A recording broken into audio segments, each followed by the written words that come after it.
ఏం చేస్తున్నావు అన్న? పోయింది తాజు లేదు ఏం లేదు అన్న ఏం చేస్తున్నావు అన్న? అన్నది గుర్తుపట్టి రాదా ఫస్ట్ ఫస్ట్ ఆఫ్ ఆల్ పిచ్చగాడు అయిపోయింది. ఇట్లా అబ్బా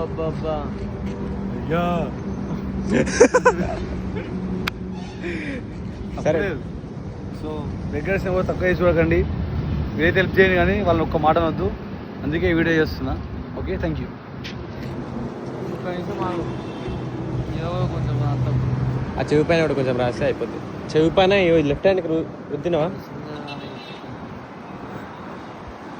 ఎట్లా వచ్చింది దాన్ని అవ్వడానికి రీజన్ వీడే బిచ్చగానే చేసింది. ఎందుకు జుట్టు బ్లాక్ ఉంటుంది కదా, నువ్వు బ్లాక్ ఉంటుంది కానీ పైకి ఉందన్న అది. ఏంటో మిల్ పాపడ్ తీస్తున్నావు అలా ప్లీజ్. చిన్నప్పుడు కూడా తీస్తూనే వద్దాను అనుకుంటే ఒకసారి దూరం పో. రైట్ కదా, సెట్ సెట్ అంటున్నా, సెట్ లైఫ్ అన్న. చూసుకో